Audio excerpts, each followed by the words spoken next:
नारायण हरे। जय माता जी। जय। गुरु की आवश्यकता तो असुरों को भी पड़ती है, देवों को भी पड़ती है और देवताओं को भी पड़ती है और भगवान को भी पड़ती है। गुरु का ऐसा दर्जा है। जय माता की।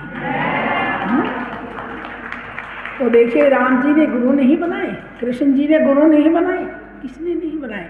सती सीता ने गुरु नहीं बनाए। सबने गुरु के आश्रम से, गुरु के माध्यम से, गुरु चरणों से ज्ञान लेकर और संसार में ये सिखाया, परंपरा बढ़ाई है कि गुरु बिना गत नहीं है और दान बिना मोक्ष नहीं, धन नहीं है। हम दान करेंगे, धन्य मिलेगा और गुरु चरणों में लगकर भक्ति पूजा सीखकर भक्ति करेंगे तो हमें मोक्ष मिलेगा। इसलिए बिना गुरु के एक पग भी चलना हमारे लिए भारी है। और गुरु के सामने जो गुरु पर तर्क करते हैं, गुरु के सामने ऊंची आवाज़ में बोलते हैं, गुरु में छटनी कटनी करते हैं, वो इंसान किसी भी खाते में न होते हुए पशु के समान है। उसको गुरु बनाते हुए, गुरु के सामने रहते हुए भी उसे कोई अवसर नहीं मिलता अपने जीवन का। तभी तो कहते हैं गुरु की वाणी जितनी कड़वी होगी वो शहद से भी मीठी होगी। हमारा सौभाग्य है आज हमारे धरातल पर, हमारी माता धरती पर हमारे भगवान जी लौट कर आ रहे हैं, निध परिवार सीता और लक्ष्मण सहित। सब सुननी पड़ी थी अयोध्या आज तक, कितने वर्षों के बाद जो सपना भी नहीं था आज वो साकार हो रहा है।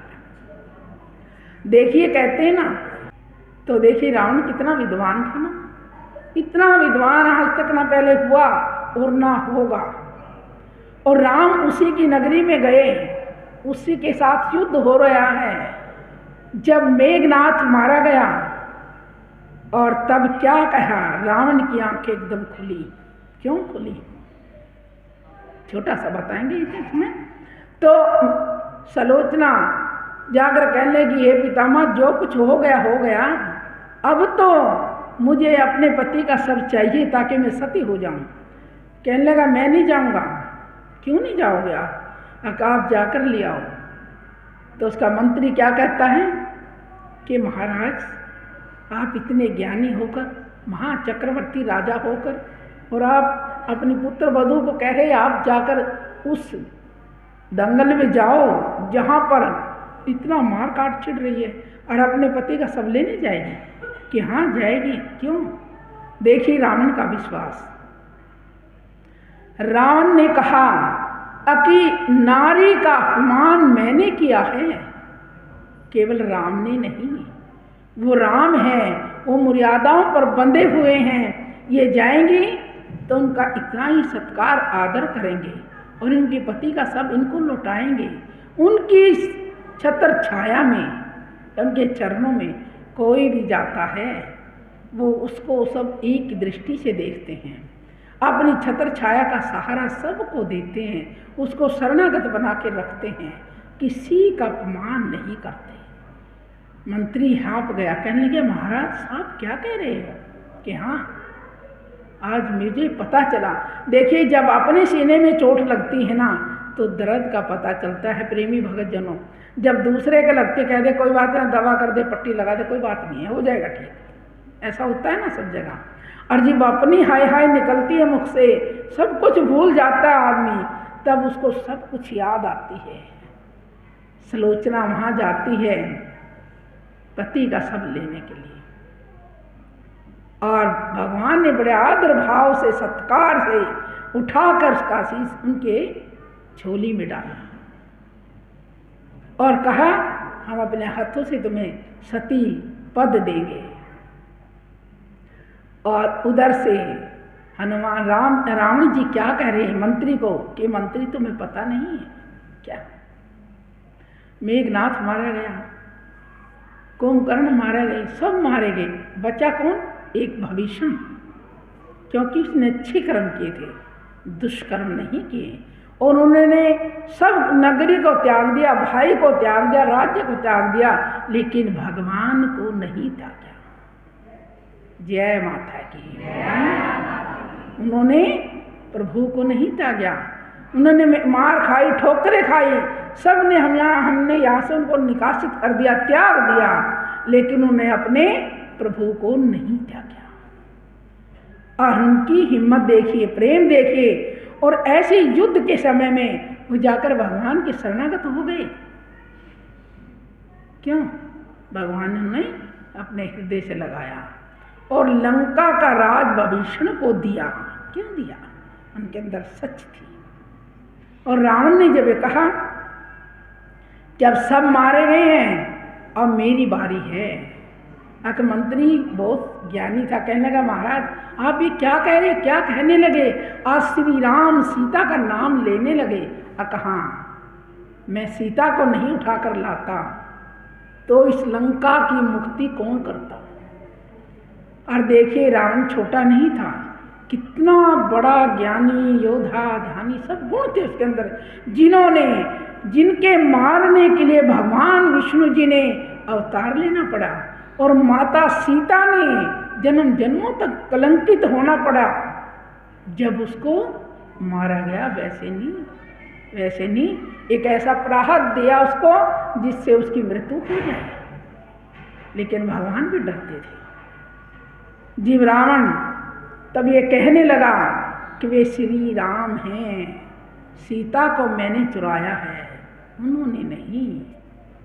मैंने ये जो अवगुण किया है ये मेरी कमी है, और आज मैं युद्ध में जाऊंगा। और माता दुर्गा जब रथ तैयार हुआ, माता दुर्गा से कहने लगे माता चलो। माँ कहने लगी रावण आज मैं तेरे साथ नहीं जाऊंगा। देखिए कम योद्धा थे, जिसके दरबार में शक्तियां बंधी हुई थी, देवता बंधे हुए थे, मृत्यु उल्टी लटकी हुई थी। क्या चक्रवर्ती राज, ऐसा राज आज तक धरती पर है ही नहीं। 72 चौकड़ी राज करना मायने रखे। जानिए एक चौकड़ी में कितने वर्ष होंगे? 4,500 वर्ष की एक चौकड़ी है, जिस 72 चौकड़ी में चक्रवर्ती राज, सम्राट राज किया रावण ने। उस रावण ने आखिर भगवान राम को और सीता को प्रणाम किया, माना है।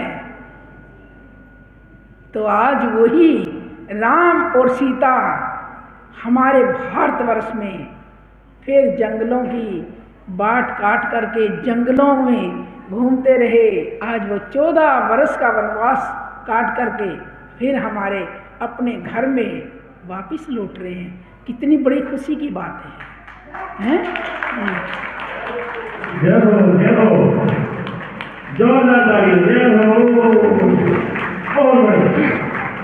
जब रावण गया, सीता ने, माता ने मना कर दिया, दुर्गा जी ने, और रावण को कहा कि आज मेरी मृत्यु अवश्य है। अगर आज भी मेरी मृत्यु नहीं हुई तो धरती पर कभी भगवान आएंगे नहीं और मुझे मोक्ष कभी मिलेगा नहीं।